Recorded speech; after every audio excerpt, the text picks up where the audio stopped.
नमस्कार, मी ज्ञानदा कदम. जनता सहकारी bank limited प्रस्तुत माझा कट्ट्यावरती आपल्या सगळ्यांचं स्वागत. आज जे व्यक्तिमत्व माझा कट्ट्यावरती आलेलं आहे ते त्यांच्या फटकळ स्वभावासाठी आणि सडेतोड बोलण्यासाठी प्रसिद्ध आहे. पण गेल्या काही दिवसात महिन्यात त्यांना जे अनुभव आलेत त्याच्यावरनं ते कदाचित ताक काय बहुतेक आईस्क्रीमही फुंकून खात असावेत. खरं तर अजित पवार आपल्या कट्ट्यावरती आलेले आहेत. राष्ट्रवादी काँग्रेसला लागलेली मोठी गळती, पक्षावरती झालेले खूप सारे भ्रष्टाचाराचे आरोप, हे सगळं धुवून काढत पक्षाला एक वेगळी ऊर्जा त्यांना द्यायची आणि आव्हानाला ते कसे सामोरे जाणार आहेत आगामी निवडणुकांमध्ये हे त्यांच्याकडनं आपण जाणून घेणार आहोत. आपलं खूप खूप स्वागत. नमस्ते दादा. इलेक्शन्स आता अगदी तोंडावर आहेत आलेल्या आणि ज्या आता ज्ञानदाने सगळे मुद्दे सांगितले की खूप मोठी आव्हानं आहेत. पक्षाची गळती हे सगळ्यात मोठं त्यातलं माझ्या मते आव्हान असेल. आत्ता तुमच्यापुढं काय परिस्थिती आहे हे तुम्ही अपेक्षित धरलं होतं का, ज्या पद्धतीनं लोक राष्ट्रवादी सोडून पळत सुटले? 1999 साली 10 जूनला राष्ट्रवादी काँग्रेस पार्टीची स्थापना झाली शिवाजी पार्कला आणि त्याच्यानंतर 6 महिन्यात आल्या निवडणुका आणि हा पक्ष अर्धा सत्तेवर आला, म्हणजे आघाडी करावी लागली. आणि तेव्हापासून 99 ते 2014 काँग्रेसच्या बरोबर आम्ही 15 वर्ष सरकारमध्ये राहिलो. साहजिकच कोणताही पक्ष सरकारमध्ये ज्यावेळेस असतो त्यावेळेस त्या पक्षाच्या अवतीभोवती हौसे गवसे नवसे जमत असतात. काही निष्ठेला महत्त्व देतात, तिथल्या नेतृत्वाला महत्त्व देतात आणि पक्षाचं काम करत असतात. त्या पक्षाची ध्येय धोरणं त्यांना आवडत असतात. असा एक वर्ग प्रत्येक पक्षामध्ये आहे, तो आमच्याही पक्षामध्ये. पण काही काही जणं ज्याला आपण उगवत्या सूर्याला नमस्कार करतो अशा पद्धतीनं म्हणतो किंवा आता ह्या पक्षाच्याकडं सत्ता आहे, कुठंतरी आपल्याला एखादं महामंडळ मिळेल, एखादं आपल्याला कुठलं तरी पद मिळेल, काही कामं आपल्याला त्याच्यातनं करून घेता येतील. अशा प्रकारे कुठल्याही राजकीय पक्ष सत्तेवर असल्यानंतर त्या पक्षाच्याकडं असा वर्ग आकर्षित होत असतो. तुम्हालाही अनुभव आला असेल, मंत्रालयामध्ये असा काही वर्ग आहे किंवा आपल्या राज्यात असा काही वर्ग आहे की ज्यांचं सरकार येतं त्या सरकारच्या अवतीभोवती ते 3-1 महिन्यातच इतकी जवळीक साधतात की पूर्वीच्याही लोकांना असं वाटेल की बाबा आपण त्या पक्षात पहिल्यापासून आहे का, ही व्यक्ती पहिल्यापासून आहे. असे मी तुम्हाला उदाहरणं देखील देऊ शकतो. अशा काही बाबी आहेत. सत्तेवर असताना इतका प्रबळ असा जो एक पक्ष होता, म्हणजे असं होतं की सगळी लिडरशिप जी काय महाराष्ट्राची तरुण लिडरशिप ती सगळी या पक्षाकडे होती आणि हा सगळ्यात भक्कम पक्ष आहे असं वाटत होतं. पण ज्या पद्धतीनं गेल्या 2-2.5 वर्षामध्ये म्हणजे नाशिकमध्ये अशी स्थिती यावी NCPवर की उमेदवार पूर्ण जितक्या जागा आहेत तितके त्यांना मिळू नयेत, ही स्थिती तुम्ही अपेक्षित ठेवली होती अशी इतकी अवस्था येईल? त्याच्या संदर्भामध्ये ह्या 15 वर्षाच्या नंतर गोष्ट लक्षात आली आणि पक्षांनी पण असं म्हणजे केलं गेलं पाहिजे की एक ABC व्यक्ती आणि त्यांच्यावरच त्या जिल्ह्याची संपूर्ण सूत्र, तसं न करता त्यांचंही ऐकावं आणि इतर पण संघटनेमध्ये काम करणाऱ्यांचं ऐकावं, तेव्हा ही परिस्थिती त्या ठिकाणी येत नाही. काहींचे संस्था असतात, संस्था असल्यानंतर त्या संस्थेमध्ये कुठंतरी चौकशी लागेल, कुठंतरी त्या संस्थेमध्ये काहीतरी चुकीचं घडलेलं असतं. सरकारमध्ये तुम्ही असल्यानंतर तुम्हाला मी दाव्याने सांगू शकतो की जर तिथल्या प्रमुख व्यक्तींनी ठरवलं की त्या संस्थेमध्ये काहीतरी वेडवाकडं काढायचंच, तर सहकाराचे पणनचे नियम असे आहेत की त्याच्यामध्ये ह्या न त्या प्रकारे काही ना काही गोष्टी बाहेर काढता येतात आणि त्याच्यातनं त्या संस्था चालकाची किंवा तिथं असणाऱ्या संचालक बोर्डाची प्रतिमा ही जनमानसामध्ये मलिन करता येते. त्यामुळं बरेच जण हा विचार करतात की बाबा आपली बदनामी होण्याच्यापेक्षा आता कुणाचं सध्या चांगलं चाललंय तर तिथं जावं, असा एक वर्ग आहे. तुमची भावना काय असते जेव्हा असे ज्यांच्या विश्वासावर तुम्ही जे काही आडाखे केलेले असतात, बांधलेले असतात, जेव्हाही अशी लोक जातात? काही जण जातात त्यावेळेस ते काही जण सरळ सांगतात किंवा आमचे कुटुंब आहे, त्या कुटुंबामध्ये आमचे काही घरातले अमुक ठिकाणी सरकारच्या नोकरीमध्ये आहेत आणि आम्हाला तिथं हिंट आलेली आहे की तुम्ही जर आमच्याकडं नाही आला तर आम्ही तिथं असणाऱ्या व्यक्तीची बदली कुठंतरी गडचिरोलीला करू, कुठंतरी तुम्हाला त्याच्यामध्ये त्रास होऊ किंवा त्याची इन्क्वायरी CR तुमच्या हातामध्ये असतात. इन्क्वायऱ्या वेगवेगळ्या प्रकारच्या लावता येतात. म्हणजे हे सरळ ब्लॅकमेलिंग झालं. काही प्रमाणामध्ये ह्या गोष्टी त्या ठिकाणी चालतात आणि आत्ता चालू आहेत अशा गोष्टी? आत्ता चालू आहेत. मी त्याच्यामध्ये नावानिशी सिद्ध करायला तयार आहे. ह्याच्या संदर्भामध्ये काही 100% तशा नाही आणि काही मात्र आपल्याला आता कुठलं तरी पद पाहिजे, आपल्याला कुठली तरी उमेदवारी पाहिजे, आपल्याला कुठंतरी आमदारकी पाहिजे.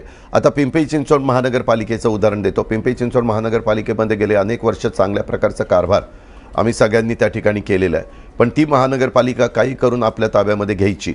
मग कशी घ्यायची? मग तिथले काही आमचे चांगले लोक आहेत, त्यांना तुम्हाला काय, तुम्ही तिथं कशा करता थांबलाय, तुम्हाला त्यांनी आमदारकी दिली नाही, तुम्ही आमच्याकडे या, आम्ही तुम्हाला इतक्या दिवसात आमदार करू, तुम्ही आमच्याकडे या, तुम्हाला आम्ही महामंडळ देऊ, तुम्ही आमच्याकडे या, तुम्हाला आम्ही लाल दिवा देऊ. किंवा काही काही लोकांच्या संदर्भामध्ये आम्हाला वेगळा विचार करावा लागेल.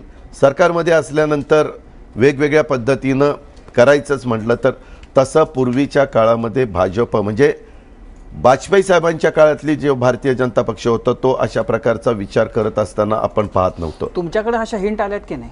कशाच्या? तुम्हाला? मला कोणी हिंट देण्याच्या भानगडीत पडणार नाही, कारण मी ठरवलेलं आहे किंवा मी आज जिथं आहे ते आदरणीय पवार साहेबांच्यामुळं, आणि त्याच्यावर मी इथं समाधानी आहे. मला काही काळजी करायचं. हिंट तर आल्या असतील ना, हे तुमचं उत्तर झालं. नाही नाही, मला कुठली हिंट बिंड दे. माझा स्वभाव बघता मला कोणी हिंट देण्याच्या भानगडीत पडत. दादा, विरोधी पक्षातील लोक सत्ताधारी पक्षाची त्यांना म्हणजे तिकडे जाण्याचा त्यांचा ओढा असणं हे ठीक आहे, पण अनिल भोसलेंसारखा तुमच्या म्हणजे राष्ट्रवादीचा विश्वासू व्यक्ती पण जातो. अगदी असं कळतं की तुम्ही त्यांच्या उमेदवारीसाठी आमदारकीच्या आग्रही होता, आणि तो व्यक्ती पत्नीच्या नगरसेवक पदाच्या उमेदवारीसाठी त्यांनी पक्ष बदलला. एवढे विश्वासू व्यक्ती कसे काय जातात मी सोडून? तेच म्हणतोय ना, आपल्याकडे अजून थर्मामीटर तसं निर्माण झालेलं नाही आहे की जसं एखादं थर्मामीटर लावलं की तुमचं टेम्परेचर किती आहे, ताप कमी आहे का जास्त आहे हे समजतं. आपण एक विश्वासाने सहकाऱ्यांना बरोबर घेऊन जात असतो आणि त्याच्यातनं संघटना त्या ठिकाणी वाढवत असतो. परंतु काही काही जण म्हणजे विश्वास ह्या शब्दालाही असं वाटेल की मला विश्वास म्हणू नका, माझ्या आता त्या शब्दाच्या पलीकडे सगळं चाललेलं आहे, असं ते घटना घडलेली. आणि ही अतिशय म्हणजे वेदना देणारी घटना आहे. त्याच्या संदर्भातलं मी तर पक्षाला सांगितलेलं आहे, त्यांना तुम्ही नोटीस काढा आणि ह्याच्या संदर्भातलं त्यांचं उत्तर मागा, आणि काय त्याच्या संदर्भातलं उत्तर येतं ते त्या ठिकाणी बघून पुढची जी काही कारवाई करा. इथं निष्ठेपेक्षा नातं जास्त महत्त्वाचं ठरलं अनिल भोसलेंच्या बाबतीत, कारण त्यांचे व्याही आहेत संजय काकडे, जे आता बीजेपीचे फार मोठे नेते झालेले आहेत. शक्यता नाकारता येत नाही, कारण ते व्याही आहेत.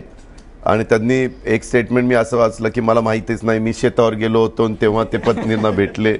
आता हे शेतावर गेले असताना एवढं त्यांच्या पती पत्नीमध्ये जुळावा असेल असं मला तरी काही वाटत नाही. परंतु ते घडलं.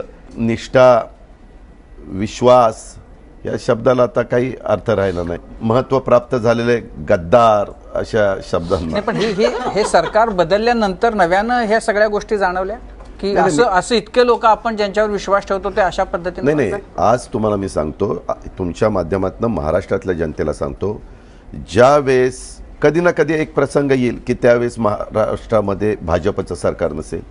ज्यावेळेस भाजप सरकार नसेल त्यावेळेस भाजपमध्ये जे आता त्या नावेत बसलेले आहेत, बोटीत बसलेले आहेत, काय कशा स्क्रूमध्ये बसलेले आहेत ते बघा, ते इतके झटपट उड्या मारायला सुरुवात करतील की भाजपवाल्यांनाही कळणार काय चाललंय.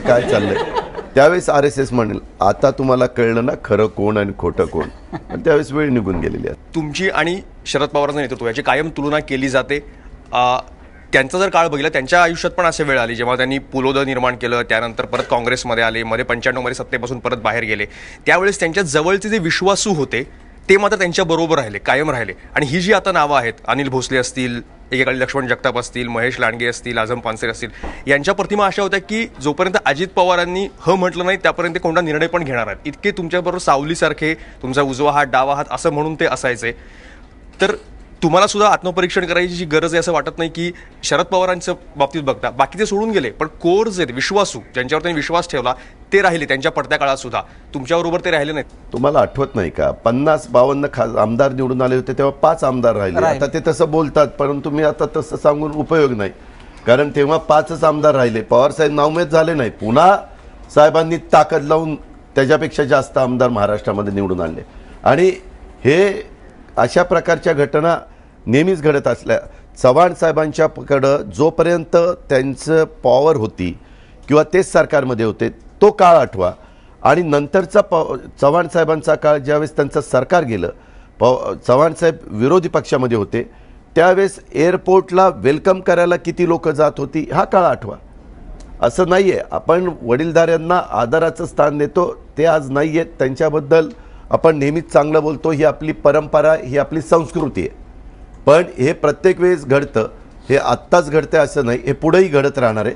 पण मी मगाशीच सांगितलं, ज्यावेळेस खांडेकरजींनी मला प्रश्न विचारला किंवा ह्याच्यातनं बरंच काही शिकण्यासारखं आहे आणि ते निश्चितपणे ह्याची नोंद मी स्वतः त्याच्यातनं घेतलेली, मी त्याचा पुढं योग्य पद्धतीनं विचार करून पावलं उचलली. याचा अर्थ छोडूंगा नाही. छोडूंगा नाही, ते परत असलेली लोक आली तर तसल्यांच्याकरता आपण दरवाजे उघडे ठेवणं हे बरोबर नाही. त्यापेक्षा ज्यांनी निष्ठा ठेवून आपल्याबरोबर राहिले हे खरे आपले सहकारी आहेत, हे खरे आपले मावळे आहेत असं समजून पुढे. हे तर शिवाजी महाराजांच्या पासून चालत आलेलं आहे. शिवाजी महाराजांनी पण ज्यावेळेस रयतेचं राज्य स्थापन करण्याचा निर्णय घेतला त्यावेळेस त्यांच्याही काही जवळच्या लोकांनी त्यांना वेगळ्या पद्धतीनं काही त्रास देण्याचा प्रयत्न केलाच ना. 3 तारखेला महानगरपालिकेचा अर्ज भरायचा शेवटचा दिवस होता. त्या दिवशी जे अभूतपूर्व अशी स्थिती महाराष्ट्राने पाहिली, तुम्ही तरी इमॅजिन केली होती का की एका पक्षाने अर्ज दिला नाही म्हणून दुसऱ्या पक्षात प्रवेश करून लगेच तासाभरात अर्ज मिळत होते?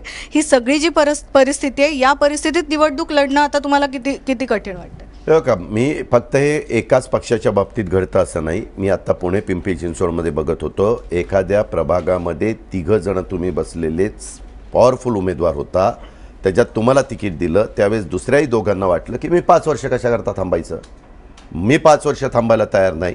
आणि त्याच्यामुळं दुसऱ्यांनी मग ज्यांना उमेदवार नव्हते अशा राजकीय पक्षांनी AB फॉर्म कोरे ठेवले, ज्याच्यातनं आपण नंतर पाहिलं बऱ्याच जणांना AB फॉर्म मिळाले नाही, त्याच्यामुळे त्यांना चिन्ह मिळालं नाही, त्याच्यामुळे त्यांना गोंधळाचं वातावरण तयार झालं. हे काय एका शहरात घडलं नाही, हे उभ्या महाराष्ट्रात सगळीकडे घडलं.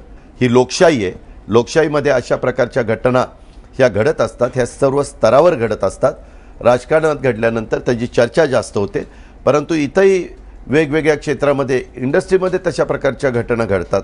उद्योगपतींच्या मध्ये तशा प्रकारच्या चांगले टॉपचे ऑफिसर हे इकडून तिकडं जात असतात, चांगले संपादक इकडनं तिकडं जात असतात, चांगले रिपोर्टर इकडनं तिकडं त्यांना पॅकेज मिळाल्यानंतर जात असतात, पण त्याची चर्चा होत नाही कारण तो त्यांचा खाजगी प्रश्न असतो. आम्ही पब्लिक फिगर आहे, आमच्या कुठल्याही चर्चा झाल्यानंतर त्याचं पार सगळं धागा काढून त्याचा पण चर्चा होत असते आणि ती झाली पाहिजे, त्याबद्दल दुमत नाही, कारण आम्ही शेवटी पब्लिक फिगर आहे. खरं तर बरेच जण सोडून गेले, त्यात असेही लोक होते की ज्यांच्या आजूबाजूला वादग्रस्त वातावरण किंवा गढूळ वातावरण होतं. म्हणजे अनाईसे या निमित्तानं स्वच्छ राष्ट्रवादी मोहीमही पार पडली, त्याचं समाधान वाटतं का? केव्हाही वाटणार. जर एखादी गोष्ट स्वच्छ झाली, जसं आपलं घर स्वच्छ झाल्यानंतर आपल्याला बरं वाटतं, पाहायला देखील आता घर स्वच्छ दिसतंय, तसं साहजिकच वाटतं.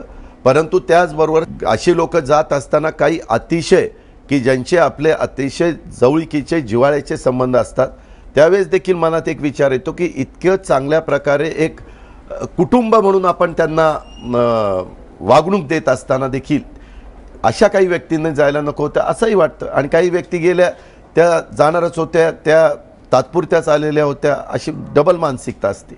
दादा, तुम्ही खूप हर्ट झालेले दिसताय, वेदना दिसतायत तुमच्या शब्दांमध्ये, पण असं का झालं कळत नाही. कारण गणेश नाईकांपासनं, छगन भुजबळांपासनं ते धनंजय मुंडेंपर्यंत ते पण तुम्ही तसेच घ्यायचात ना. कुठं फक्त पक्षांतर झाले, कुठं घर पण फोडले, त्याचा आरोप थेट तुमच्यापर्यंत पण येऊन थांबला. आत्ता का तुम्ही इतके हर्ट झालात ना? असं नाही आहे, तुम्हाला कदाचित माहिती नसेल, आता पंडितांना मुंडे हयात नाही आहेत, पण धनंजय मुंडेंना कधीतरी खाजगीत विचारा. ज्यावेळेस धनंजय मुंडेंना आम्ही पक्षात घेतलं त्याच्या आधी 1-1.5 वर्षापूर्वी ते दिल्लीमध्ये पंडितांना धनंजय मुंडे आले होते. त्यावेळेस त्यांनी पवार साहेबांना सांगितलं, त्यावेळेस मीच अजित पवार म्हणून त्यांना सांगितलेलं होतं की तुम्ही मुंडे साहेबांना सोडू नका, काही घटना घडतात, परंतु त्याच्यातनं पुन्हा चांगल्या पद्धतीनं आपण बरोबर राहायला पाहिजे. 1-1.25 वर्ष आम्ही घेतलं नव्हतं, 1-1.25 वर्षांनी पुन्हा ते भेटले. ते म्हणाले की तुम्ही जर घेणार नसाल तर मग आम्हाला दुसरा पक्षाचा पर्याय शोधावा लागेल, आम्ही निर्णय घेतलेला आहे, त्या पक्षात आम्हाला राहायचंच नाही. आणि त्या पद्धतीने घडलं. आज आता मुंडे साहेब हयात नाही आहेत, आपल्याला माहिती नाही. मुंडे साहेबांनी देखील भारतीय जनता पक्ष सोडण्याचा निर्णय घेतलेला होता, त्यांच्याबरोबर त्यावेळेस 5 आमदार, पाशा पटेल, प्रकाश शेंडगे, माधुरीताई मिसाळ, पंकजाताई मुंडे आणि अजून कोणतरी होतं, दिल्लीमध्ये आता त्यांचा पक्षप्रवेश घेणार सगळं काही ठरलेलं असताना अचानक डॉक्टर मनमोहन सिंगजी त्यावेळेस म्हणाले, त्यांना ज्यावेळेस सांगण्यात आलं वरिष्ठांच्याकडनं की यांना ते म्हणले, मी पंतप्रधान असताना लोकसभेमधले उपनेते भारतीय जनता पक्षाचे, त्यांना पक्षप्रवेश दिलेला मला चालणार नाही, अशा पद्धतीनं पक्ष फोडायचा नसतो. आणि मग आता काय करायचं, गाड्या तर सगळ्या आलेल्या आहेत, आता पक्षप्रवेश तर मग त्यांनी सुषमा स्वराज यांच्याकडे ते गेले आणि सुषमा स्वराज बहीणजी मग बहीणजींनी थांबवलं म्हणून त्या पक्षात राहिले, असं ते वातावरण त्या ठिकाणी करण्यात आलं. सांगायचं तात्पर्य असं काही नाही, जर एखादी मोठी व्यक्ती देखील मुंडे साहेबांच्या सारखी, त्यांना जर वेदना, तुम्हाला माहीत नाही का, इथं त्यावेळेस मी सरकारमध्ये होतो आणि मुंडे साहेबांच्याबरोबर बाकीचे आमदार जाऊ नये म्हणून देवेंद्र फडणवीस, सुधीर मुनगंटीवार, हे सगळे, विनोद तावडे, सगळे प्रयत्न करत होते. हे जरा आठवा, असं काही नाही. आणि ज्यावेळेस धनंजय मुंडेंनी सांगितलं आम्ही जाणार आहे, तर एक तरुण कार्यकर्ता आहे, चांगला कार्यकर्ता आहे, मराठवाड्यामध्ये काम करणारा कार्यकर्ता आहे, म्हणून त्याला आम्ही पक्षामध्ये वेलकम केलं आणि त्या ठिकाणी योग्य पद्धतीनं संधी दिली. तसेच काहीतरी कारणं मग कदाचित भोसलेंकडे किंवा आत्ता पण जे तुमच्यापासून दूर जात आहेत त्यांच्याकडे असतील. 2.5 वर्ष ते पण थांबले असतील, सरकार आलं भाजपचं, त्याला 2.5-2 वर्ष होत आहेत. ते तर तुम्ही त्यांना विचारू शकता, मला तर काय माहीत नाही. धनंजय मुंडेंचं मला माहिती होतं म्हणून मी सांगितलं. गोपीनाथ मुंडे साहेबांचं देखील मला काँग्रेसच्याच एका लीडरनी सांगितलेलं होतं, कारण ते इथनं त्यांना पक्षप्रवेश देण्याच्या करता गेलेले होते. ही वस्तुस्थिती आहे. आताही 2.5 वर्ष झाले सरकारला, सरकारने वेगवेगळे घोटाळे केल्याचे आरोप होतात. 23 घोटाळ्याचे आरोप आत्ताच्या फडणवीस सरकारवर आहे. म्हणजे चिकी घोटाळा असेल, डिग्री घोटाळा असेल, तुरडाळ घोटाळा असेल. नाही म्हणायला एकनाथ खडसेंचा एक विकेट गेला, परंतु त्यांना सुद्धा देवेंद्र फडणवीस यांनीच रनआउट केले अशी चर्चा आहे. त्यात तुमचं तसं काही कॉन्ट्रीब्युशन नाहीये. तर तुम्ही एकूण भाजपचे घोटाळे उघड करण्यामध्ये तुम्ही कमी पडतात असं वाटत नाही का? त्या काळामध्ये आम्ही जे काढलं विधिमंडळामध्ये, आपण आमची भाषणं ऐकल्यानंतर तुम्हाला कळेल वरच्या विरोधी पक्षनेत्यांनी, खालच्या विरोधी पक्षनेत्यांनी काय सांगितलं. राज्याच्या प्रमुखांनीच उत्तर देत असताना ह्याच्यामध्ये काही घोटाळा झाला नाही, हा बिनबुडाचा आरोप आहे, अशा पद्धतीची उत्तरं त्या ठिकाणी दिली जातात आणि वेळ मारून नेली जाते. म्हणूनच ह्याच्यातले बऱ्याचशा गोष्टी PIL करून हायकोर्टामध्ये गेलेल्या आहेत. हायकोर्टामध्ये काही गोष्टी त्यांनी आता त्याच्याबद्दलच्या पुढच्या गोष्टी सुरू होतील. त्यांनी जसं रान उठवलं होतं तसं तुम्हाला रान का नाही उठवता आलेलं? लोकांच्या मनामध्ये तुमच्या सरकारबद्दलची जी भावना होती तशी या सरकारबद्दल तुम्हाला निर्माण का नाही करता आली? का याचा संबंध कुठंतरी ते न उठवण्यामध्ये तुम्ही आणि तटकरे तुमच्या दोघांच्यावर जी एक टांगती तलवार ठेवली आहे त्याच्यामुळं हे असं घडतंय का? खांडेकरजी, मी अनेक तुमच्या मुलाखती किंवा चर्चेमध्ये बघितलं, तुम्ही लोक नेहमी अशा पद्धतीनं बोलता की बाबा आमच्यावर मी आज सांगतो मीडियाला, उद्याच्याला चौकशी चालू आहे. मी पहिल्या दिवसापासून सांगतो की चौकशीला पूर्णपणे सहकार्य मी करणार. कायद्यापेक्षा श्रेष्ठ ह्या देशामध्ये कुणी नाही आहे, घटनेच्या पेक्षा कुणी त्याच्यामध्ये दुसरं मोठं नाही आहे, हे वेळोवेळी सिद्ध झालं. तुम्ही लोक काय करणार आहात, उद्याच्याला मला त्याच्यामध्ये जर कुठलाही मी दोष दिसलो नाही की तुम्ही म्हणणार यांचे त्यांचे संबंध होते म्हणूनच हे घडलं. जर मला त्याच्यामध्ये अडकवण्यात आलं, त्यांनी केलंच होतं म्हणूनच अडकवलं, दोन्ही बाजूंनी तुम्ही त्या ठिकाणी बोलणार. तुम्ही म्हणणे सगळेच जण ज्यांना ह्याच्यामध्ये फार स्वारस्य आहे ते दोन्ही बाजूने बोलणार आणि त्याच्यामुळे त्याचा आणि ह्याचा काडीचा संबंध नाही. आम्ही आमची भूमिका सांगण्याचं काम करतोय, आम्ही आमच्या पद्धतीनं जातोय. या सरकार विरोधात तुम्ही ज्या पद्धतीनं उतरलं पाहिजे आणि रान पेटवलं पाहिजे सगळं, असं का घडत नाहीये? मीडियाला काय पाहिजे त्याच्यावर आम्ही आमचं राजकारण करत नाही. आमच्या सद्विवेक बुद्धीला स्मरून आम्हाला काय वाटतं त्याच्यावर आम्ही राजकारण करणार. आम्ही नाही, जनता दूधखोळी नाही आहे. जनतेने 15 वर्ष आम्हाला निवडून दिलेलं आहे, त्याच्यावर जनतेने व्यवस्थितपणे जनताला कळून घेते की काय केलं पाहिजे काय नाही. आता गेल्या 2-2.25 वर्षामध्ये आपण जर सर्वे केला की काय परिस्थिती आहे, जो 2 वर्षापूर्वी टॉपला भाजप होती तशी राहिलेली नाही, त्याच्यामध्ये बरंच आता खाली उतरती कळायला लागली. म्हणूनच मी सांगतो ना, कालच्याच 5 विधान परिषदेच्या जागा जिथं पदवीधर आणि शिक्षक हा शिकला सवरलेला माणूस मतदान करणार होता, तिथंही त्यांनी आघाडीला पाठिंबा दिलेला आहे, तिथं भाजपला पाठिंबा दिलेला नाहीये. 25 जिल्हा परिषदा आणि 10 महापालिका ही तुमच्यासाठी संधी नाही आहे का की हा जो रोष आहे लोकांच्या मनामध्ये तुमच्या मते तर तो प्रकट करण्यासाठी तुम्ही त्यातल्या जितक्या महापालिका आणि जिल्हा परिषदा जिंकाल तितका तो रोष मी आपल्याला तेच सांगतोय की जिल्हा परिषद ह्या स्थानिक तिथल्या कामावर चालतात, तिथल्या वेगवेगळ्या प्रश्नावर चालतात. म्हणूनच जिथं आम्ही आता विरोधी पक्षामध्ये असू तिथं आमची प्रचाराची रणनीती वेगळी. आता मी पिंपरी चिंचवडमध्ये जाताना मला पिंपरी चिंचवडमध्ये काय विकास केलेला गेल्या 10 वर्षात तेच मी सांगणार ना. माझा लोकांना खांडेकरजी सकारात्मक ऐकायला आवडतं, निगेटिव्ह ऐकायला फार लोकांना आवडत नाही. हल्लीच्या काळात हल्लीच्या काळात लोक म्हणतात तुम्ही काय केलं ते सांगा, ते दुसऱ्यांचं उणीधुणी कशा करता काढताय. मला पिंपरी चिंचवडमध्ये मी जो जाहीरनामा दिलेला आहे, जे व्हिजन उद्याच्या काळामध्ये दाखवलेलं आहे, आज आम्ही 5-10 वर्षामध्ये हे केलेलं आहे, उद्याच्या काळामध्ये आम्हाला हे करायचं आहे, हेच मी पुण्यामध्ये पिंपरी चिंचवडमध्ये दाखवण्याचा प्रयत्न करतो. इतर महानगरपालिकेतली परिस्थिती वेगवेगळी आहे. मी तुम्हाला सांगतो कुठल्याही महानगरपालिकेत आज देश पातळीवर कुठं होतं भारतीय जनता पक्ष? देश पातळीवर भारतीय जनता पक्षाने नरेंद्र मोदींची प्रतिमा ही लोकांच्यापर्यंत शेवटपर्यंत पोहोचवण्याचा प्रयत्न केला आणि फक्त नरेंद्र मोदींच्यामुळं आज देश पातळीवर भारतीय जनता पक्ष सत्तेवर आला. हे तर आपल्याला मान्य आहे की मला नाही? तेच विचारायचंय, मग तसा शरद पवारांचा चेहरा घेऊन तुम्हाला मुंबईमध्ये का नाही रुजता आलं? अहो, शरद पवार साहेबांचा चेहरा हा मुंबई महानगरपालिका हे पवार साहेब उद्या चालवणार आहेत का? उद्या त्यांना माहिती होतं पुणे आणि पिंपरी चिंचवड महानगरपालिका पवार साहेबांच्या मार्गदर्शनाखाली अजित पवार आणि हे बाकीचे लोक चालवणार आहेत. पवार साहेबांचा चेहरा हा राष्ट्रीय पातळीवर आणि राज्य पातळीवर होता, परंतु त्याच्यामध्ये मुंबईत मी आता काहींची नावं घेऊन आता मुंबई महानगरपालिकेच्या निवडणुकीच्या निमित्तानं माझ्या काही सहकाऱ्यांना डिमॉरलाइज करण्याच्या करता मी तर कट्ट्यावर चर्चा करण्याच्या करता आलेलो नाही. मी पुढच्या ह्या निवडणुका झाल्यानंतर आपण पुन्हा मला 6 महिन्यांनी बोलवा, मी फक्त मुंबईच्या करता काय घडलं आणि कसं घडलं हे तुम्हाला व्यवस्थितपणे सांगेन. पण जनता पाहत असताना वेगवेगळ्या शहरामध्ये तिथं त्या पक्षाचं नेतृत्व कोण करतंय, कारभारी पण कोण करतंय आणि त्यांची एकंदरीत तिथं जनमानसामध्ये काय प्रतिमा आहे, त्यांची काय विश्वासार्हता आहे हे बघून त्या ठिकाणची कामं होत असतात आणि निवडणुका चं मतदान चालत असतं.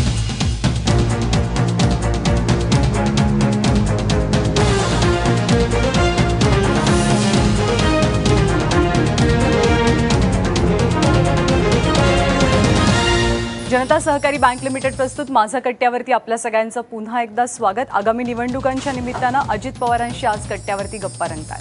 दादा, पवार आणि मोदी यांचं हे जे गुळपीट मागच्या अनेक वर्षापासून जेव्हापासून विशेषतः मोदी सत्तेवर आले तेव्हापासून जे सुरू झाले त्याच्यामुळं तुमची आणि भाजपची अशी सेटिंग झाली आहे का असा एक आरोप होता आणि दुसऱ्या बाजूला तुम्ही मुद्दे तडीस नेत नाही हे पण दिसतं आणि तिसऱ्या बाजूला कार्यकर्ते सुद्धा जवळचा पक्ष कुठला निवडतात तर ते भाजप.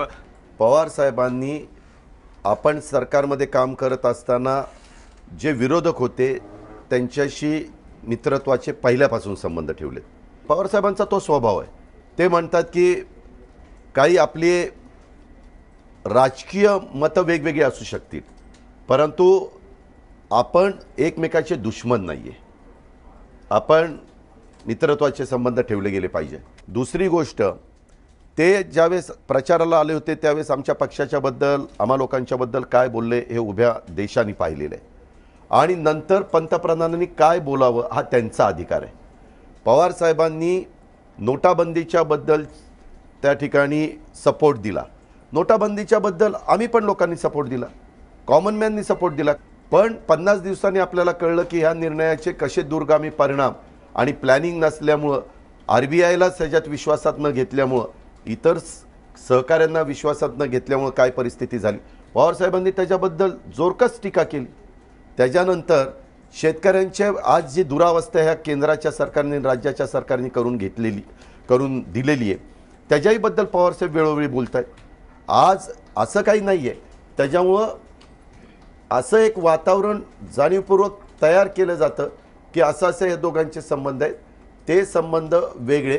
त्याचं कारण असं आहे, पवारसाहेब 10 वर्ष कृषी मंत्री असताना ज्यावेळेस गुजरातचे मुख्यमंत्री म्हणून तिथले काही धान्याच्या संदर्भातले किंवा कृषी किंवा अन्न ह्या खात्याचे काही प्रश्न असतील तर खांडेकरजी फक्त मोदी साहेबा त्या ठिकाणी पवार साहेबांच्याच इथं बसून कामं करून घेऊन जायचे.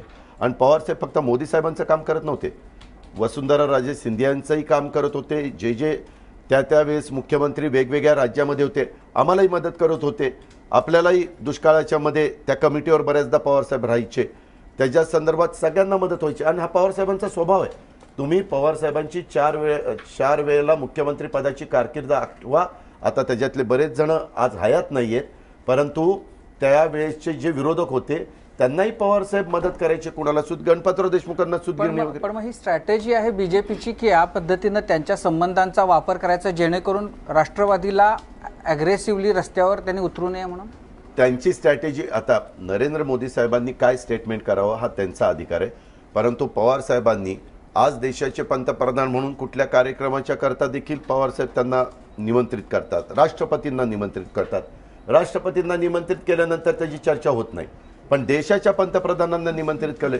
एखादा देश पातळीवरचा कार्यक्रम असेल आणि ते देशाच्या पंतप्रधानांनी ती गोष्ट, उदाहरणार्थ वसंतदादा शुगर इन्स्टिट्यूटचा मध्ये झालेला महत्त्वाचा कार्यक्रम, त्याला त्यांना बोलवलं तर त्याच्यातनं तिथं रिसर्च चालतो, त्याच्यातनं शेतकऱ्यांना नवीन बेणं म्हणजे ऊसाच्या करता त्याचंच तिथं काम होतं.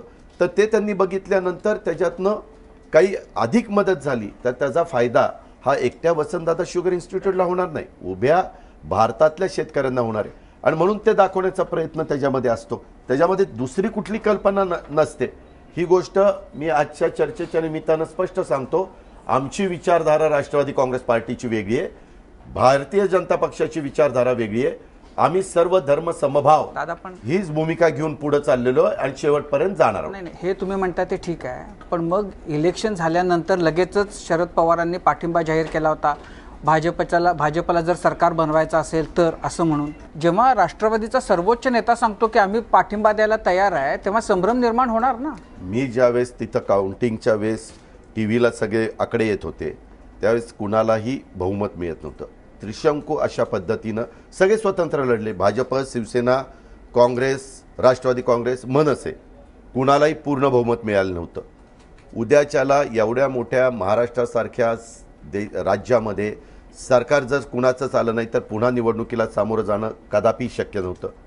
आम्ही पाठिंबा दिला म्हणजे आम्ही सरकारमध्ये गेलो का? आम्ही बाहेरनं पाठिंबा तात्पुरता त्यावेळेस दिलेला होता. सरकार हे काही पटण्यासारखं नाही. अजून काही मतमोजणी पण नाही झालेली, इतकी गडबड, इतकी घाई करायचं कारण काय? त्याच्यात काही होऊ शकलं असतं ना.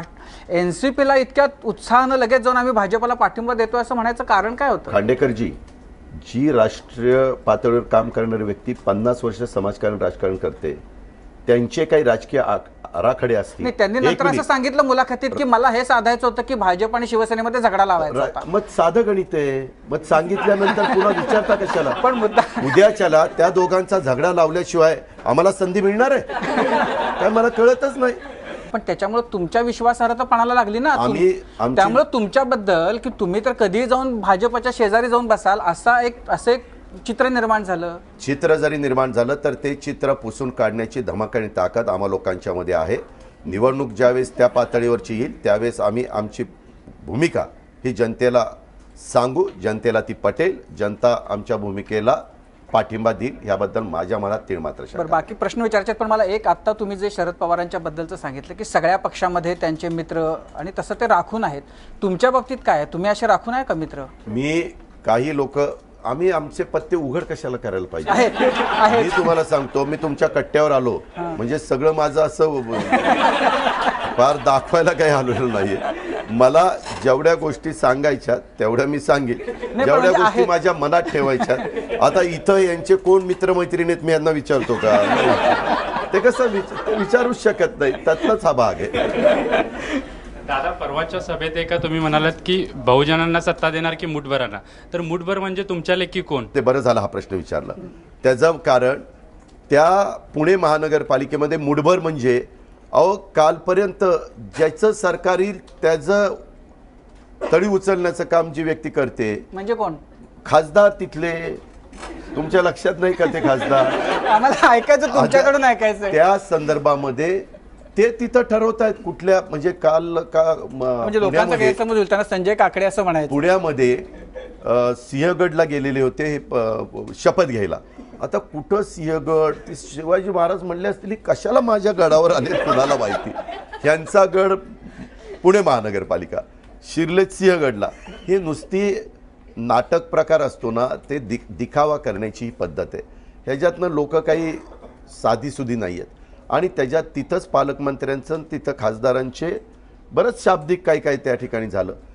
मी आपल्याला सांगतो, जे दलाल लोक आहेत, जे दलाली करतात आणि स्वतःची दुकानं चालवतात, ज्यांना काही त्या महानगरपालिकेशी पण घेणं देणं नाही, राज्याशी आणि केंद्राशी पण काही घेणं देणं नाही, डेव्हलपमेंटशी पण घेणं देणं नाही.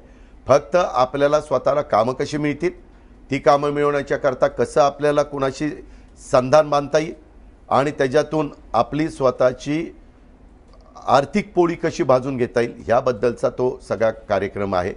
तुम्ही बघा, जो मूळ भाजपचा कट्टर पहिल्यापासून म्हणजे RSS पासून, जनसंघापासून, नंतर जनता पक्ष आणि नंतर भाजपमध्ये काम करणारा सगळा माणूस तिथं कार्यकर्ता बाजूला राहिला आहे. तिथं इतके आंदोलनं वगैरे होतात, इतके जण त्या ठिकाणी विचारले जातात, परंतु काही तिथं चालत नाही. त्याच्यामध्ये कदाचित ही सगळी माणसं गेलेली का दाखवत असतील की आम्ही किती जवळचे. आपल्या मराठीमध्ये बाडगा माणूस असतो ना, बाडगा, तो किती मी कडवा आहे ते दाखवण्याचा प्रयत्न करत असतो. आणि जे लॉयल असतात ते म्हणतात मी आहेच ना लॉयल, मला कशाकरता एवढं दाखवण्याची गरज आहे. त्यातला हा प्रकार आहे. हे फार कडवेपण दाखवता भारतीय जनता पक्षाला आता असं वाटायला लागलं असेल की ह्यांनीच भारतीय जनता पक्षाची स्थापना केली का काय कोणाचं. आणि त्या पक्षाचे वाजपेयी, अडवाणी साहेबांच्या बरोबर हे एक सहकारी नेते होते, फक्त ते त्यावेळेस युवक होते आणि आता त्यांनी त्या पक्षाची सूत्र हातामध्ये घेतली. माझी तर पुणेकरांना आव्हान आहे की या निमित्तानं, ह्या चॅनलच्या निमित्तानं मला सांगायचं आहे की अशा दलालांच्या हातामध्ये पुण्याची सूत्र द्यायची का. त्यांचं क्वालिफिकेशन काय, त्यांची पात्रता काय, त्यांची योग्यता काय आणि त्यांनी काय केलेलं आहे ह्याचं. आणि आज मला वाटतं काही इन्क्वायऱ्या पण चालू आहेत असं मला कोणीतरी मध्ये सांगितलं. दादा, पण त्यांना राजकारणात यायला तुमचा हातभार मोठा आहे, म्हणजे जर ते पाप असेल तर त्याच्यामध्ये तुमचाही वाटा आहे. एक मिनिट, मी राजकारणात येण्याच्या करता अजिबात त्यांना मदत केलेली नाही. हे अजिबात तुम्ही माझ्यावर काहीतरी बिनबुडाचे आरोप करू नका. त्या काळामध्ये एका इलेक्शनला आपल्या इथं काय होतं, 2-2 वर्षांनी ज्या निवडणुका येतात राज्यसभेच्या, एकदा 6 जागा, एकदा 6 जागा आणि एकदा 7 जागा येतात. त्यावेळेस काँग्रेसच्या 2 जागा, राष्ट्रवादीच्या 2 जागा, भाजपची 1 जागा आणि शिवसेनेची 1 जागा, अशी आमचे संख्याबळ होतं. आम्ही त्यावेळेस दोन्ही वेळेस अशा पद्धतीनं केलं आणि आलं. नंतर एक निवडणूक आली, त्याच्यात 7वी जागा आली. 7व्या जागेकरता काँग्रेसकडं पण मतं नव्हती, कारण 2-3-4 मतं 5-7 जास्त असती. आमच्याकडं पण आमच्या 2 जागा कशा बशा येणार होत्या. भाजपची 1 जागा येऊन 5-6 मतं जास्त होती, शिवसेनेची 1 जागा येऊन 5-7 मतं जास्त होती, पण अपक्ष काहीतरी 10-12 होते. ह्यांनी नेमकं ती फिल्डिंग लावली आणि त्याच्यात स्वतःची राजकीय पोळी त्याच्यातनं भाजून घेतली. आणि ते त्यावेळेस केंद्रात सरकार होतं काँग्रेसचं, त्यावेळेस हे काँग्रेसचे सहयोगी होते. ज्या दिवशी केंद्रातलं काँग्रेसचं सरकार गेलं त्यावेळेस ते भाजपचे सहयोगी झाले. मी आज सांगतो, पुढं कधी केंद्रातलं सरकार भाजपचं जाईल आणि त्याच वेळेस हे खासदारकीची मुदत संपली नसेल तर जे सरकार असेल त्यांचे हे सहयोगी असतील.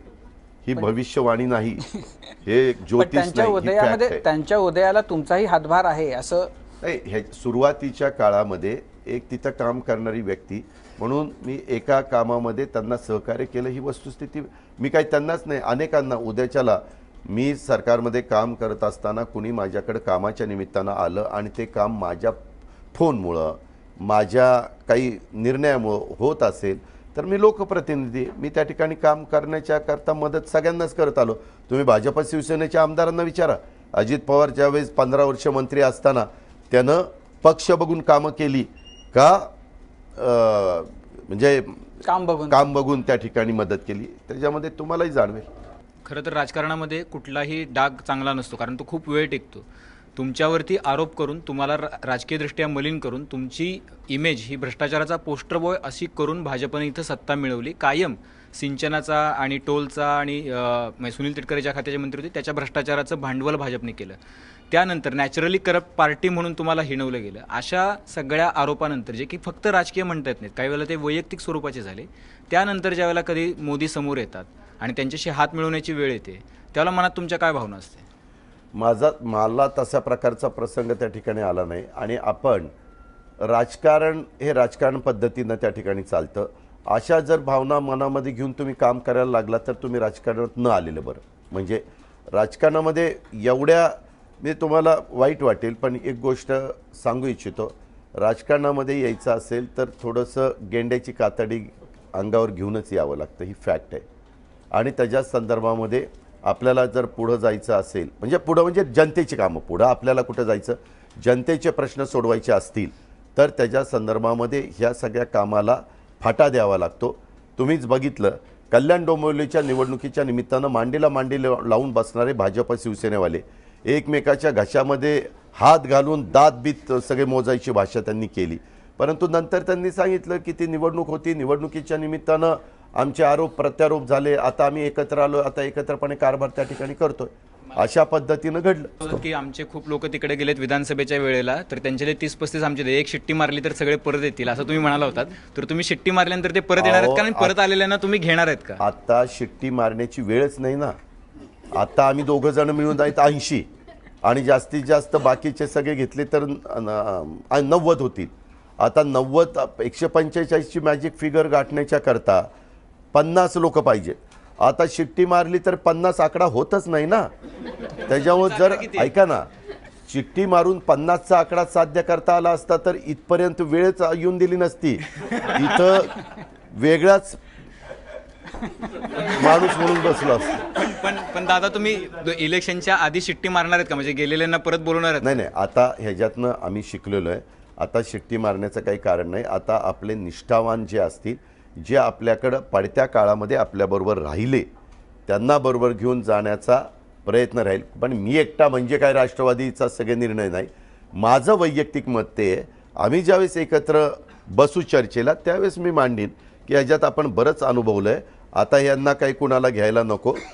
जनतेला बदल करायचा असतो त्यावेळेस जनता निश्चितपणे त्या बाबतीमध्ये उमेदवाराला जास्त महत्त्व देत नाही. सरकार अमुक अमुक पक्षाचं यावं असं त्यांना वाटतं आणि जनता मतदान करत असते. त्याच्यामुळं फार घेण्याच्या बाजूचा मी नाही आहे. एक स्थिती आता अशी आहे की राज्यातलं जे भाजपचं सरकार आहे त्याला काँग्रेस विरोध करते, राष्ट्रवादी विरोध करते, शिवसेनाही विरोध करते. अशी तुम्हाला दूरच्या काळामध्ये किंवा नजीकच्या काळामध्ये अशी शक्यता दिसते की हे एकत्र येतील ह्या सरकारला घालवण्यासाठी? माझं स्वतःचं मत आहे खांडेकरजी, आत्ता जर स्थानिक स्वराज्य संस्थांचा निकाल ज्यावेळेस 23 तारखेला लागेल आणि त्यावेळेस मुंबईचा निकाल काय लागतोय, मुंबईचा निकाल जर ह्या 3 पक्षातल्या एखाद्या पक्षाला अतिशय समाधान देणारा, बूस्ट देणारा जर लागला तर ह्या राज्यामध्ये काहीही घडू शकतं. एवढं मी स्पष्टपणे सांगतो. काही घडू शकतं म्हणजे काँग्रेसला, राष्ट्रवादी काँग्रेसला हे सरकार नको आहे. आता अजून तिसऱ्या एखाद्या घटकाला हे नको असेल तर त्या ठिकाणी वेगळं काही घडू शकतं. वेगळं घडू शकतं म्हणजे निवडणुकाच्या निमित्तानं उद्याच्याला जर कुणाला वाटलं की मागे ह्या राज्यांनी बघितलं ना, 2-2.5 वर्षापूर्वी पुलोच्या काळामध्ये निवडणुकीला आपण सामोरं गेलेलो आपल्याला आठवत असेल. 78ला निवडणुका झाल्या आणि त्याच्यानंतर 80ला निवडणुका झाल्या.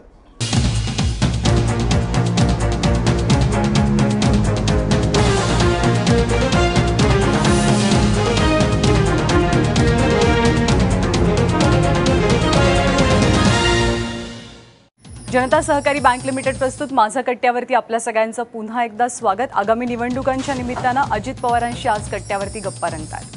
संपूर्ण देशभरात ट्रेंड बघितला मोदी सत्तेमध्ये येण्याच्या अगोदर की प्रत्येक निवडणुकीसाठी एक चेहरा प्रत्येक पक्षाला जाहीर करावा लागतोय, पंतप्रधानपदाचा उमेदवार किंवा मुख्यमंत्री पदाचा उमेदवार. तुम्हाला वाटतं की इथं सुद्धा राष्ट्रवादी सत्तेमध्ये अनेक काळ वर्ष सहभागी असलेला कॉलिशनमध्ये असलेला पक्ष, पण त्याला आता वेळ आलेली आहे की एक चेहरा 2.5-3 वर्षाचाच, 2.5-3 वर्षाचाच कालावधी राहिला पुढची निवडणूक यायला, तयारी करायला वेळ लागतो, चेहरा जनतेमध्ये एस्टॅब्लिश तुमच्या चेहऱ्यावर सगळ्या निवडणुका का लढत नाही? आम्ही एकत्रपणे सगळेजण काम करत असतो. याच्याबद्दल मी एकट्याने इतर मत व्यक्त करणं योग्य ठरणार नाही. आम्ही ज्यावेळेस निवडणुकीला पुढं सामोरं जायचं त्यावेळेस वेगवेगळे आम्ही सहकारी तिथं काम करतो, त्याच्यात चर्चा करून त्याबद्दलचा निर्णय घेतला जाईल. दादा, मगाशी तुम्ही वेगवेगळ्या पिढ्यांचा उल्लेख केला राजकारणातल्या, पवार साहेबांची, त्याच्या आधी चव्हाण साहेबांची, या सगळ्या पिढ्या सांगितल्या. आत्ताच्या पिढीमध्ये पेशन्स कमी झाला आहे का राजकारणातला, सत्ता पदं मिळवण्यासाठी वगैरे? म्हणजे तिकीट नाही मिळाले लगेच दुसऱ्या पक्षात. पूर्वीच्या काळामध्ये काय होतं, तुम्हाला पक्षामध्ये काम करावं लागायचं. त्यावेळेस एकत्र काँग्रेस असताना काँग्रेस पक्षामध्ये तालुका काँग्रेस कमिटीने शिफारस करावी लागायची, मग जिल्ह्यामध्ये कमी झालाय का? नाही, तसं असायचं. आता काय झालं, फक्त खाली कामच करत नाही, वर नेत्यांच्या आजूबाजूला गर्दी करायची. मी आता बघतो आमच्याबरोबर काम करणारी लोक आज भारतीय जनता पक्षामध्ये गेले आणि मुंबईचे एकदम CMच्या जवळचे सहकारी झाले. म्हणजे काय असा चमत्कार झाला, काय जादूची कांडी फिटली, काय कळायला मार्ग नाही. हे जे काही राजकारण झालं त्याच्यामुळं लोकांना असं वाटायला लागलं, नाही अमुकामुकांनी कुठं काम केलं, तो तर डायरेक्ट CMच्या जवळ गेला, तो तर डायरेक्ट प्रांताध्यक्षाच्या जवळ गेला, तो तर डायरेक्ट अमक्या अमक्या लीडरच्या जवळ गेला आणि त्यांना संधी त्या ठिकाणी मिळाली. हे जे होतंय ते सगळ्यांना घातक आहे. हे राजकारणात काम करणं म्हणजे काय असतं? म्हणजे नेत्यांची मुलं म्हणतात की त्यांनी काम केलंय म्हणून त्यांना संधी, कार्यकर्ते फक्त सतरंजाच उचलत राहतात. नाही, तुम्ही हे जे सारखं सांगताना नेत्यांची मुलं, नेत्यांच्या मुलांनी राजकारणात येऊ नये असं कुठे सांगितलेलं आहे? त्यांना जर आवड असेल, त्यांना त्याच्यामध्ये करिअर करायचं असेल, त्यांना सामाजिक क्षेत्राची आवड असेल तर का नाही त्यांनी करू? मी उद्याच्याला सांगेन की आता मीडियामध्ये एखादी बुजुर्ग व्यक्ती आहे, संपादक पदापर्यंत गेलेली आणि ती त्याची पुढची जनरेशन तेवढीच हुशार असेल, तेवढीच त्या ठिकाणी त्या क्षेत्रामध्ये यशस्वी होऊ पाहणारी असेल तर का त्याने यायचं नाही? तो शेवटी कर्तृत्व पाहिलं जातं. तुमच्या घरामध्ये तुमची मुलं येऊ इच्छितात राजकारणामध्ये? माझं वैयक्तिक मत, माझ्या दोन्ही मुलांनी राजकारणामध्ये येऊ नये असं आहे. पण अलीकडची मुलं हे त्यांचं स्वतःचं काय करिअर करायचं ते ठरवत असतात. तुम्हाला असं का वाटतं की त्यांनी येऊ नये? मी बघितलं, गेले 30 वर्ष मी राजकारणामध्ये, आणि राजकारण हे फार वेगळ्या प्रकारचं झालेलं आहे. त्याच्यामध्ये तुम्हाला फॅमिली लाईफ राहत नाही, तुम्ही पब्लिक फिगर असता, त्याच्यावर तुम्हाला वेगळे काही बिझनेस करायचे असेल तर तुम्ही त्या ठिकाणी करू शकत नाही. केला तर तुम्ही तुमच्या पदाचा गैरवापर करून तुमच्या बिझनेसला फायदा करून घेतला, अशा पद्धतीच्या बाबी पुढं त्या ठिकाणी येतात. आणि मला असं वाटतं की आम्ही जेवढा वेळ राजकारणाला देतो तेवढाच वेळ तुम्ही जर दुसऱ्या कुठल्या बिझनेसला दिला तर त्याच्यातनं तुम्ही चांगलं यश मिळू शकता, 2 पैसे मिळू शकतात, चांगल्या प्रकारचं लाईफ त्या ठिकाणी जगू शकता, असं माझं स्वतःचं मत झालेलं आहे. म्हणून मी माझ्या दोन्ही मुलांना सांगितलं की तुम्ही असं करू नका. पण तुम्ही जर समजा राजकारणामध्ये आला नसतात तर तुम्ही उद्योग वगैरे करून असे यशस्वी होऊ शकता? मी स्वतः राजकारणात यायच्या आधी माझी अतिशय सुंदर शेती होती, आहे. माझी शेती फर्स्ट क्लास होती, किंवा माझा पोल्ट्रीचा अतिशय मोठा व्यवसाय होता, माझा डेअरीचा अतिशय मोठा व्यवसाय होता. उद्याच्याला मी पोल्ट्री डेअरीमध्ये पुढचं जे प्रोडक्ट आहे त्याच्यामध्ये उतरला असतो, त्याच्यामध्ये पॅकेजिंग असेल, त्याच्यामध्ये मार्केटिंग असेल, त्याच्यामध्ये इतर बाबी असतील, अशा अनेक गोष्टी त्याच्यामध्ये आहेत. त्या संदर्भामध्ये शेवटी आपण कष्ट करायची तयारी असेल तर राजूजी त्याच्यामध्ये कुठल्याही क्षेत्रामध्ये आपण कष्ट करू शकतो. आणि आम्हाला वेळ, तुम्हाला खोटं नाही सांगत, सकाळी 7 वाजल्यापासून सुरुवात करावी लागते, रात्री 11 वाजेपर्यंत. मागे तर 15 वर्ष सरकारमध्ये होतो त्यावेळेस तर आम्हाला गत्यंतरच नव्हतं.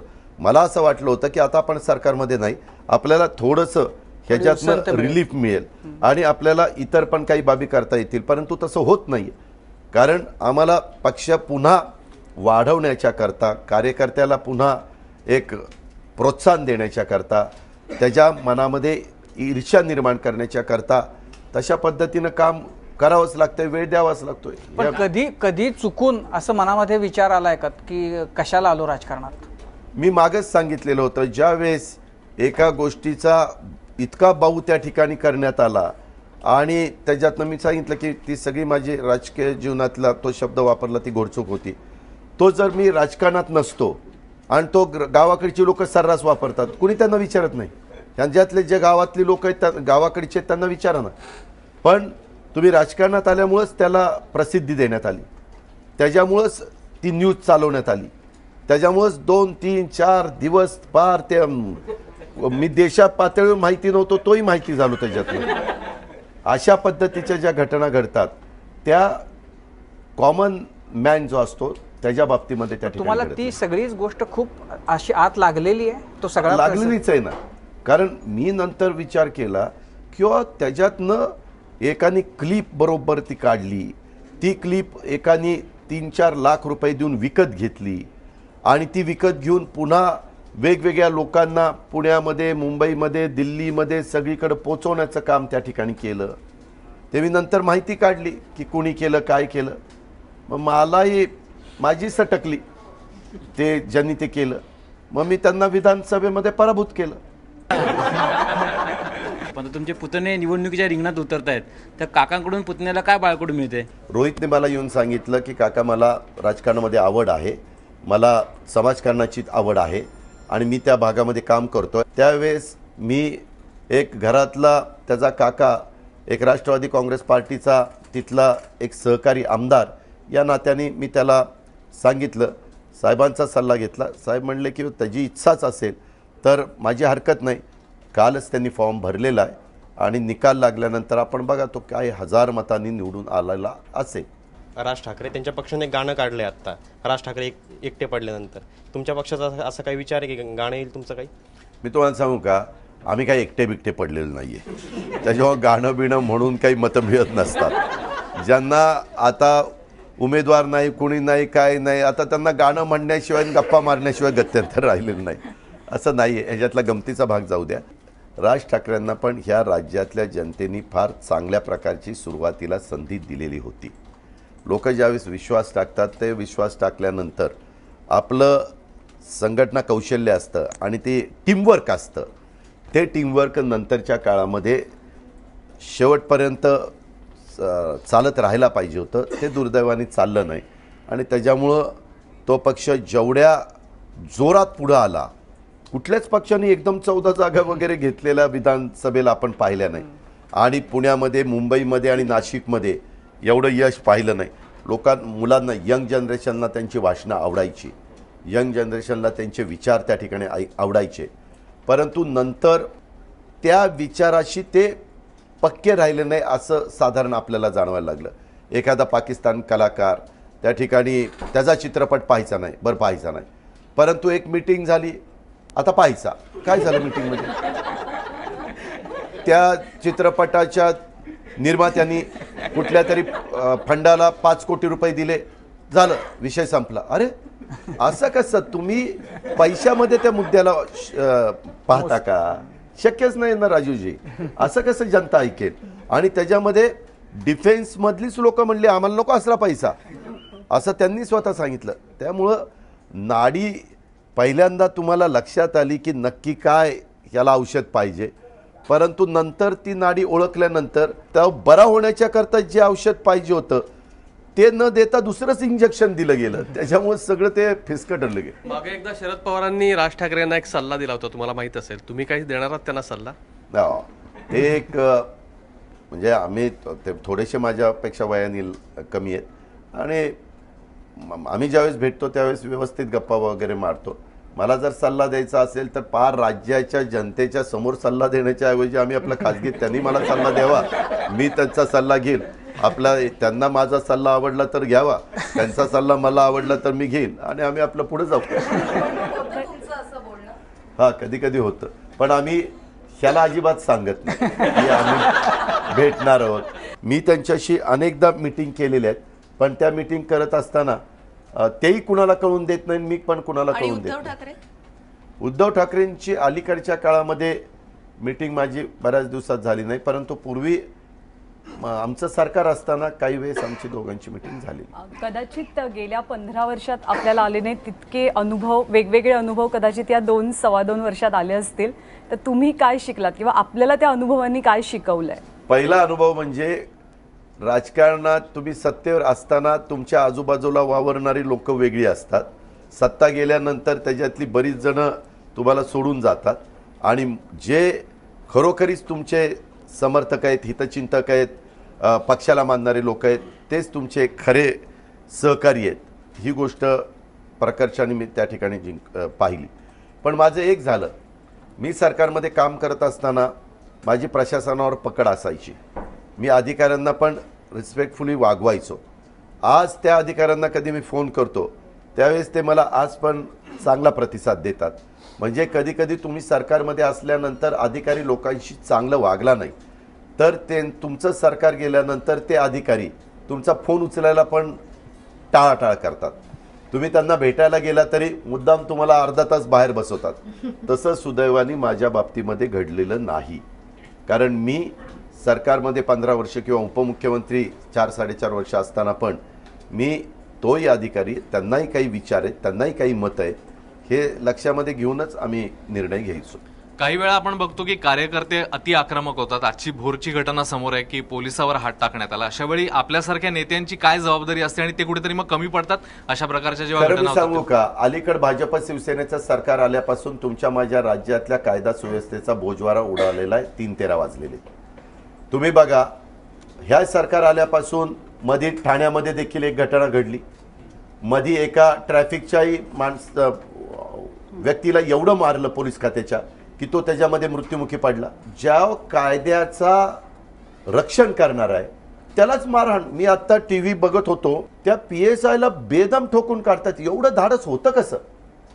खरं तर एवढी पोलीस खात्याला मुभा दिली पाहिजे ह्या सरकारनी की कुणाचाही एक आदरयुक्त दबदबा पोलीस खात्याच्या बद्दल सर्वांच्या मनामध्ये निर्माण झाला पाहिजे. तसं अलीकडं होत नाहीये. ह्याच्यातनं कदाचित राजकीय हस्तक्षेप वाढल्यामुळं असेल किंवा पोलिसांच्यावर हात टाकला तरी हे कुणी आपलं काही चुकीचं करू शकत नाही, ग्रामीण भागात वाकडं करू शकत नाही, अशा पद्धतीनं त्यांना वाटायला लागलं. आणि हा मस्तवालपणा, ही मस्ती आली, ही जर अशीच वाढत गेली तर तुमच्या माझ्या महाराष्ट्रामध्ये कायदा सुव्यवस्थेचा इतका यक्ष प्रश्न निर्माण होईल की प्रकरण हाताबाहेर जाईल. राज्याच्या प्रमुखाला माझी विनंती आहे की त्यांनी राज्याचे गृहमंत्री या नात्याने ह्याच्यामध्ये जातीनं लक्ष घालावं आणि ज्यांनी हात उगारलेला आहे, टाकलेला आहे, तो कुठल्याही पक्षाचा असू द्या, कुठल्याही पक्षाचा, त्याच्यावर एवढी कडक ॲक्शन घेतली गेली पाहिजे आणि तो मेसेज लोकांच्या मध्ये गेला पाहिजे. दादा, साधारण तुम्ही 2 वर्षापूर्वी पण कट्ट्यावर आला होतात, पण तुमच्या तब्येतीत बराच फरक पडल्याचं दिसतंय. तुमची आक्रमकता पण कमी झाली. सत्तेचं टॉनिक कमी पडतंय? अजिबात नाही. मी आक्रमकता कमी वगैरे झालेली नाही. कदाचित पूर्वी मी सरकारमध्ये होतो त्याच्यावर मी बोललो की काय आक्रमक बोललाय. आज मी सरकारमध्ये नसल्यामुळं त्यावेळेस उपमुख्यमंत्री बोलतोय म्हटल्यानंतर तुम्ही वेगळ्या अँगलनी बघत असाल आणि आज एका राजकीय पक्षाच्या विरोधी पक्षाचा आमदार बोलतोय म्हणून तुम्हाला तसं वाटत असेल. वास्तविक अजिबात तसं काही झालेलं नाही आहे.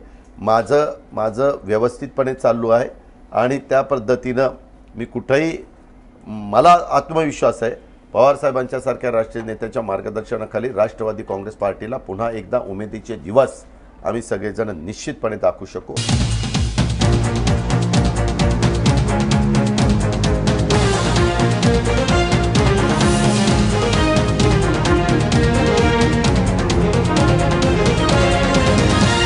जनता सहकारी बँक लिमिटेड प्रस्तुत माझा कट्ट्यावरती आपल्या सगळ्यांचं पुन्हा एकदा स्वागत. आगामी निवडणुकांच्या निमित्तानं अजित पवारांशी आज कट्ट्यावरती गप्पा रंगतात. भाजप जर शेटजी भटजीचा पक्ष म्हणून अजूनही त्यांच्यावर शिक्का असेल, तसाच राष्ट्रवादीवर हा मराठा समाज किंवा मराठ्यांचा पक्ष थोडक्यात अशी एक प्रतिमा आहे, ती अजूनही पुसून टाकायचा आपल्याकडनं फार प्रयत्न होताना दिसत नाही.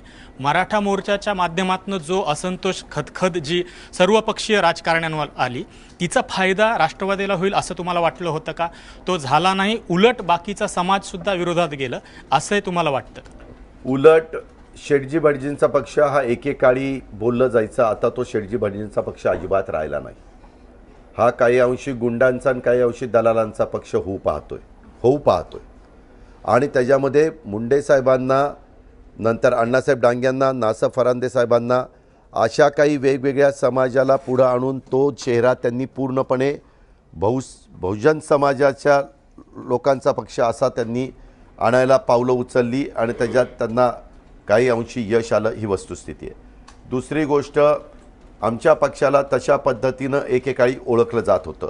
आज पवारसाहेबांनी नेहमी गेले 50 वर्ष समाजकारण राजकारण करत असताना सर्व धर्म समभाव आणि 18 पगड जातीला बरोबर घेऊन जाण्याचा प्रयत्न केलेला आहे. साहेबांचे तुम्ही निर्णय जरी बघितले अनेक डॉक्टर बाबासाहेब आंबेडकर नामांतराचा निर्णय असेल किंवा इतर अनेक प्रकारचे निर्णय पवार साहेबांच्या बाबतीमध्ये साहेबांनी ह्या सगळ्या घटकाला बरोबर मंडल आयोगाची अंमलबजावणी असेल. ते तर 2-1 दशकांचं झालं. आत्ता पुरतं बोलायचं झालं तर त्याला रेफरन्स आहे मराठा मोर्चांचा.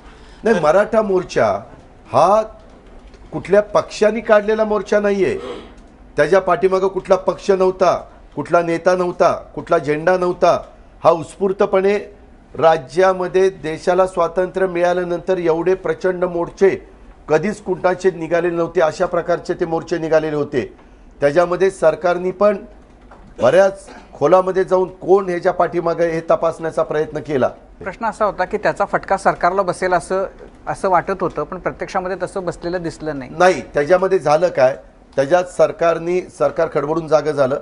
म्हणून सरकारने युगपुरुष छत्रपती शिवाजी महाराजांचं 3600 कोटी रुपयाचं आंतरराष्ट्रीय स्तरावरचं जगविख्यात स्मारक करण्याचा निर्णय घेतला आणि एकही NOC नसताना एकदा पंतप्रधानांना आणलं आणि एकदाचा टिकाव टाकून घेतला. ते एक त्यांनी त्याच्यामध्ये केलं. आणि दुसरं, त्यांनी प्रतिमोर्चे हे वेगळ्या पद्धतीने आयोजित केले. सरकारमधल्या काही घटकांनी त्याच्या संदर्भामध्ये काहींना कामाला लावलं. मीटिंग झाल्या, त्या मीटिंगमध्ये अशा प्रकारचं वातावरण तर कुठलंही थांबवायला गेलं पाहिजे. कारण कुठलाही मोर्चा निघाला की सरकार कुणाचंही असलं तर राजूजी सरकारच्या विरोधातच वातावरण तयार होतं. त्याच्यामुळे सरकार खडबडून जागं झालं.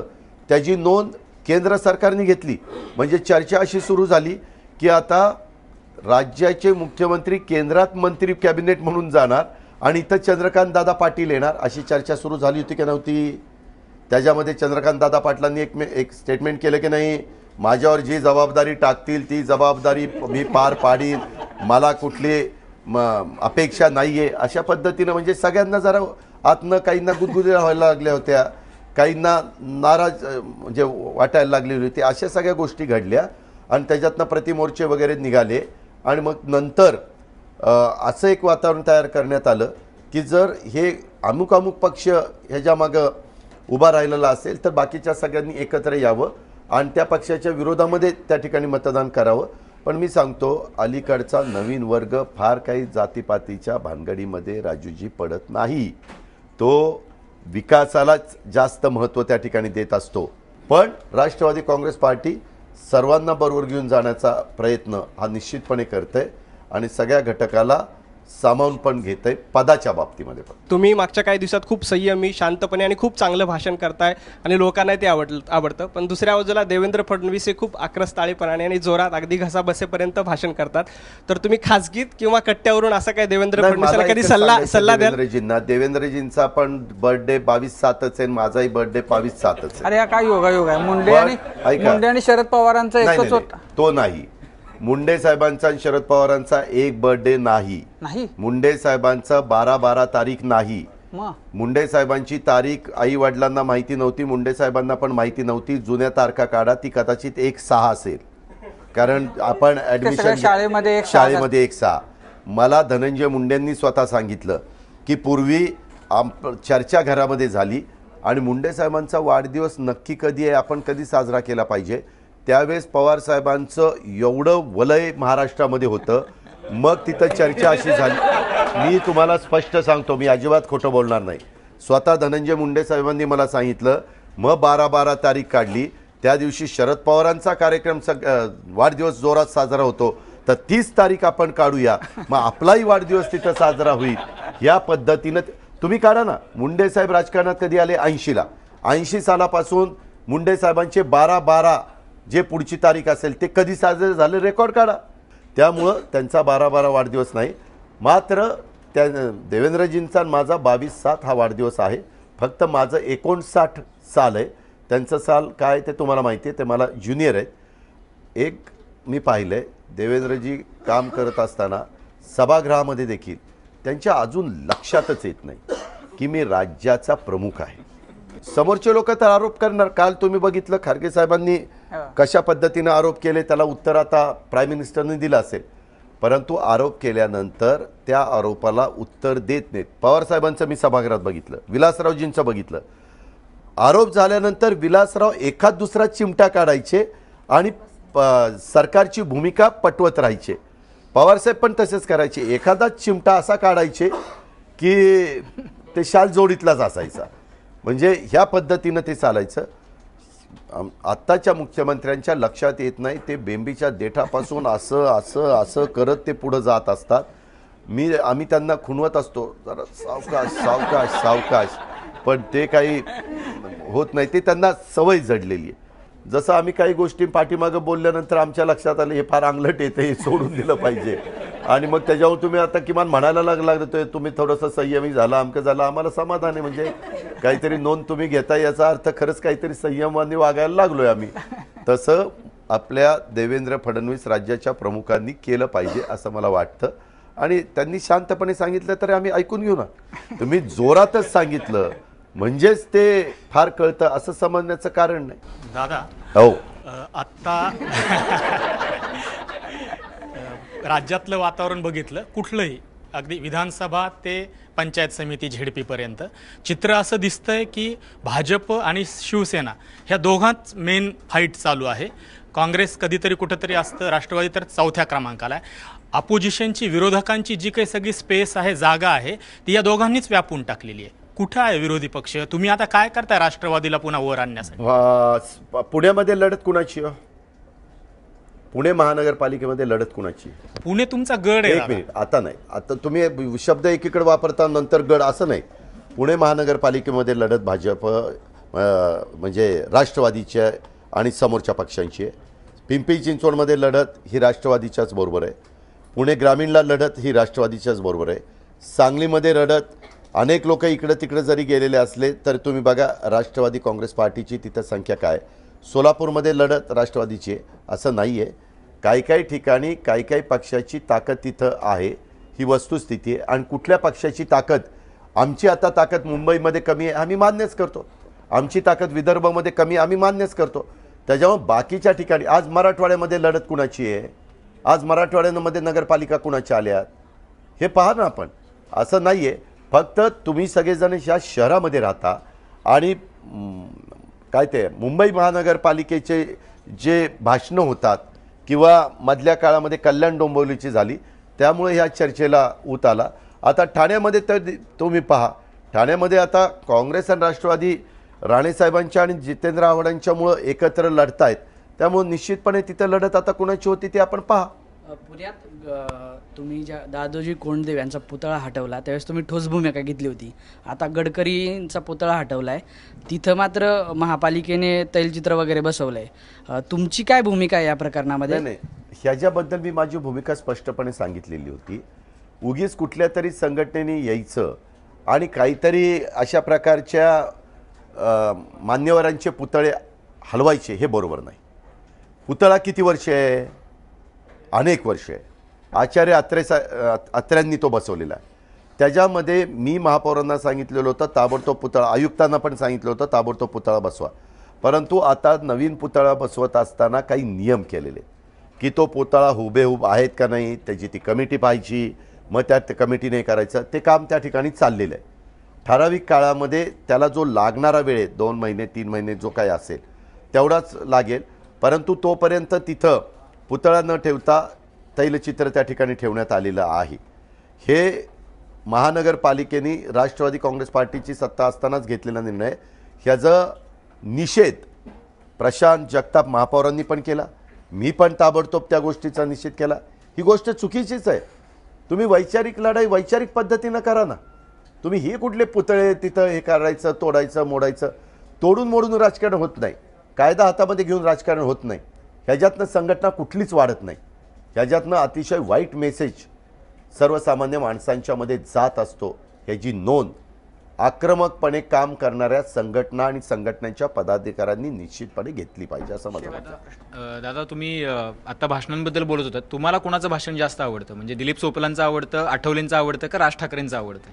नाही हो, प्रत्येक ठिकाणची भाषणं ही वेगवेगळी असतात. त्याच्या संदर्भात सगळ्यांचीच भाषणं प्रत्येक वेळेस चांगलीच होतात असं नाही. जर त्या मुद्द्याला धरून आणि एखाद दुसरे हलके फुलके चिमटे काढून किंवा उदाहरणं देऊन भाषण जर झालं तर ते जनतेलाही ऐकायला आवडतं आणि आपण पण एक प्रकारची जनता आहे, आपल्यालाही आवडतं.